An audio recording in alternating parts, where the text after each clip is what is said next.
या संजय, सरिता। सर ये लोग अंडरकवर्स।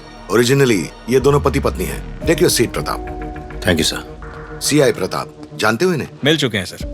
पिछले 2 सालों से ये दोनों राम बाबू की फैमिली पे नजर रखे हुए हैं। उसके बेडरूम, डाइनिंग रूम, बेटी अंजू के रूम को बक कर रखा है। Am I right? जी सर, हमने उनकी सारी कॉन्वर्सेशंस रिकॉर्ड कर ली हैं। इस केस से रिलेटेड कोई भी इंफॉर्मेशन मिली? नो सर, ये लोग वरुण के बारे में या केस के बारे में घर में बात नहीं करते हैं। ओह, इसलिए क्योंकि राम बाबू उन्हें बात ही नहीं करने देता। बात शुरू होने से पहले वो उन्हें टोक देता है। ये बात ज्योति दीदी को फ्रस्ट्रेट करती है। सॉरी सर, वो आदत हो गई है ना। It's okay, go ahead. Anju और ज्योति की फ्रस्ट्रेशन बढ़ रही है सर। ओहो, मगर हम पूरी कोशिश में लगे हैं कि वो इस बारे में बात करें। बस एक छोटी सी ब्रेक थ्रू मिली है। आई सी। आज से तुम तीनों इस इन्वेस्टिगेशन की कोर टीम में हो। Yes sir. Okay sir. You will keep all the information confidential and report just to me. Sure sir. Before I proceed, एक नजर इस केस की समरी पर डालते हैं। 6 साल पहले a young man called Varun Prabhakar vanished into thin air. Anju नाम की लड़की का नेकेड वीडियो लेके उसे ब्लैकमेल करने में उसकी जान चली गई। पर उसकी छोटी बेटी का कहना था कि माँ और बहन ने बोरी में कुछ बांध के घर के पीछे गाड़ दिया। लेकिन जब पुलिस वहां पहुंची तो बॉडी वहां नहीं थी, हटा दी गई थी। उस रोज राम बाबू घर पर नहीं था। ज्योति, अंजू, इन दोनों में से किसने मर्डर किया? बॉडी वहां से किसने शिफ्ट की? कब शिफ्ट की और कहां शिफ्ट की? हम इन सवालों के जवाब पिछले 6 सालों से ढूंढ रहे हैं। हत्या अंजू ने की है, यह बात अब क्लियर है। वो छोटा सा ब्रेक थ्रू है सर। झूठ है ये सब, सरासर झूठ है। अंजू पवित्र है, उस बेचारी की कोई गलती नहीं। वो लड़का वैशी दरिंदा कहीं का, इसीलिए अंजू ने। रिसेंटली हमें एक और सवाल का जवाब मिल गया है। आप अपनी सारी परेशानी भैया को बताइए ना। जो भी सवाल है उनसे पूछिए। आप उनसे खुल के बात कीजिए, वो जरूर समझेंगे। मैंने बात करने की कोशिश की थी, पर वो इस बारे में बात नहीं करना चाहते, मना कर देते हैं। पता है वो ऐसा क्यों करते हैं? क्योंकि राम भैया को ना इस बारे में फुल क्लैरिटी है और आपको नहीं, इसलिए आप घबराती हैं। हो सकता है अंजू को भी यही प्रॉब्लम हो, है ना? पर भैया को ऐसा नहीं करना चाहिए। उन्होंने तो बात करने से ही मना कर दिया आप लोगों को।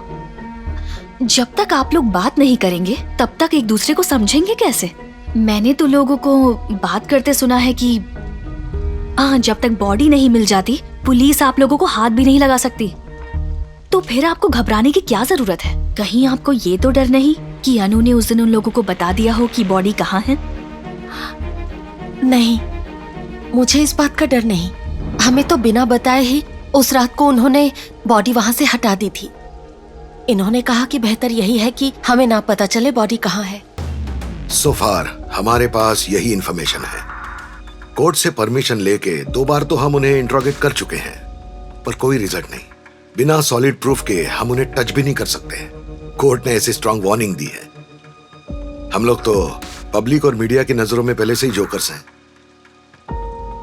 इस बार एक और चांस नहीं ले सकते, इसलिए संजय और सरिता को अंडर कवर करके इस केस को सीक्रेटली मैं इन्वेस्टिगेट कर रहा हूं। वरुण की बॉडी को ढूंढना इस केस का क्रूशियल पॉइंट है।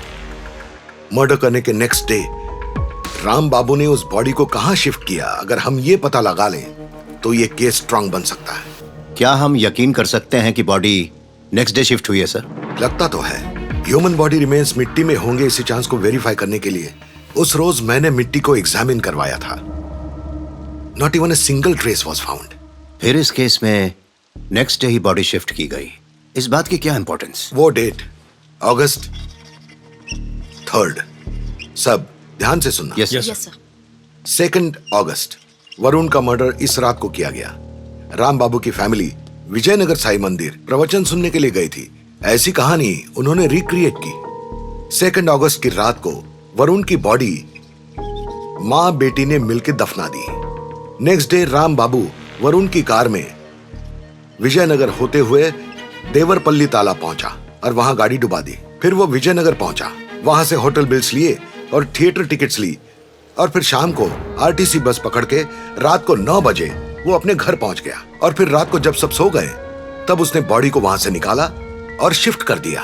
मान ले कि ऐसा हुआ तो राम बाबू ने वो बॉडी कितने बजे शिफ्ट की होगी? सर, मान लिया कि उसकी फैमिली जल्दी सो गई, उसके पड़ोसी भी सो गए हो सकते हैं, पर जहां उसने वरुण की बॉडी को दफनाया वो जगह मेन रोड से दिखती है, तो फिर मिडनाइट, शायद 12 बजे के आसपास। ओके, मान ले बॉडी को खोद के निकालना और उसे अकेले जीप तक ले जाने में कम से कम 1 घंटा लगेगा, मतलब 1 बजे। इसका मतलब अगस्त 4 की सुबह 1 बजे। फिर मान लेते वो घर से निकला, बॉडी डिस्पोज की और फिर सुबह 4:30 बजे घर वापस आ गया। ये सब करने में उसे 3 घंटे लगे। सॉरी, 3.5 घंटे। अब कहीं और गड्ढा खोदने में, बॉडी को दफना के वापस भरने में कम से कम 1.5 घंटा तो लगेगा। 1 घंटा जाने में, 1 घंटा वापस आने में। तो राम बाबू के घर से लगभग 50 किलोमीटर के रेडियस में बॉडी को दफनाया गया है। व्हाट डू यू से? सर, 4:30 बजे ही वो वापस आया हो, ये अजम्पशन गलत भी तो हो सकता है। हो सकता है वो 5 या 6 बजे वापस आया हो। नहीं, 4 अगस्त को अर्ली मॉर्निंग 5:45 की बस से राम बाबू की फैमिली विजयनगर गई होगी। उस दिन को रिक्रिएट करने के लिए 5:45 की बस पकड़ने के लिए, वो भी 3 औरतों के साथ 2 दिन के ट्रिप के लिए, उन्हें कम से कम 1 घंटा पहले उठना पड़ा होगा। पति और पत्नी एक ही बेडरूम में सोया करते हैं। जब वो गया बीवी जानती तो होगी। सर, उस इंसिडेंट के बाद ज्योति 6 महीने तक बच्चों के साथ सोती थी। सिर्फ इतना ही नहीं, उनकी बड़ी बेटी अंजू रोज रात को घबराकर उठ जाया करती थी। ज्योति ने बताया था सर। जैसा आप कह रहे हैं सर, उस हिसाब से तो 50 किलोमीटर पॉसिबल नहीं है। आपने जो टाइमलाइन बताया वो एक नॉर्मल आदमी के लिए नॉर्मल सिचुएशन में पॉसिबल है, पर इस तरीके की टेंस्ड सिचुएशन में वो ये सब इतनी जल्दी नहीं कर सकता। वो ज्यादा दूर नहीं गया होगा सर। एब्सोल्युटली, हो सकता है वो ज्यादा दूर ना गया हो सकता है वो 11 बजे गया हो और 3 बजे वापस आ गया हो। Quite possible. Yes sir.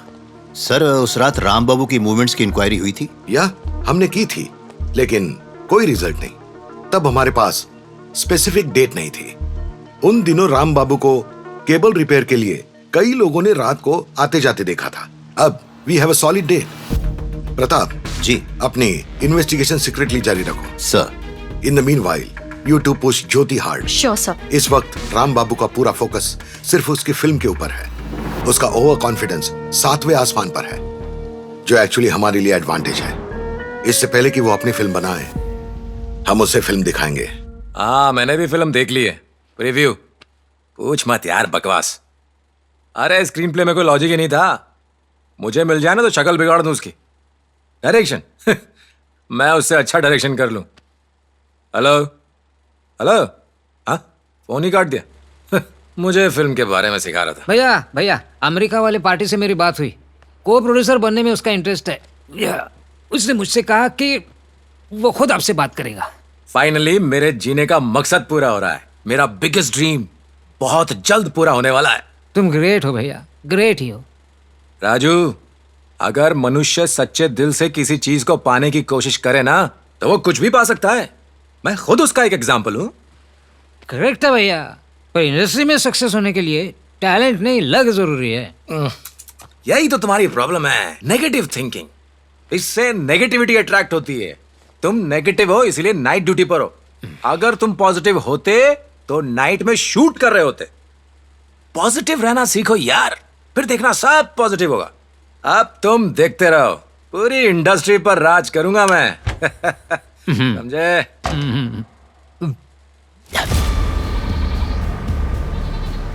तुम अरविंद हो ना? हाँ सर। कितने दिनों से यहाँ पर न्यूज़पेपर बांट रहे हो? लगभग 15 सालों से सर। न्यूज़पेपर सुबह कब तक पहुँचता है?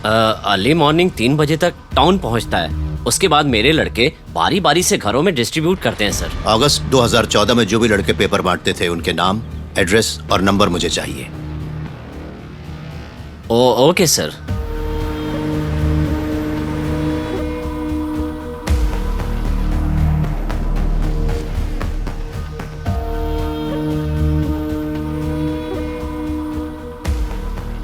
सुबह दूध बांटने के लिए लड़के पैकेट लेने कब आते हैं? सुबह 4 साढ़े 4 तक आते हैं सर। मुझे उनकी सारी डिटेल्स चाहिए। Okay sir. उनकी नहीं, जो आप काम करते हैं। अगस्त 2014 में जो लड़के काम करते थे उनकी, समझे? ठीक है सर। चलो।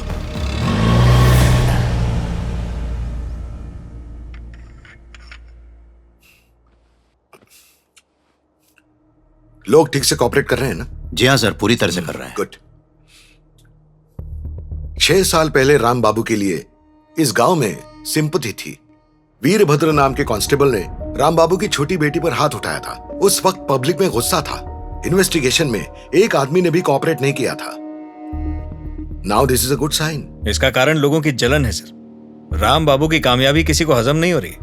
इनफैक्ट लोगों को पूरा विश्वास है कि वरुण की हत्या राम बाबू के परिवार ने ही की है।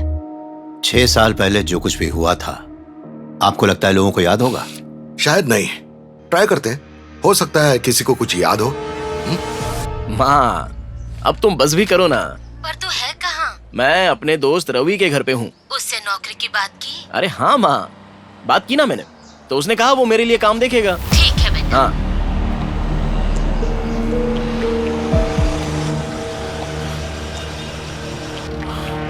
नमस्ते सर। ये पुरुषोत्तम का घर है? नहीं सर। तुम्हारा नाम क्या है? जनार्दन सर। पुरुषोत्तम का घर कहाँ है? पुरुषोत्तम?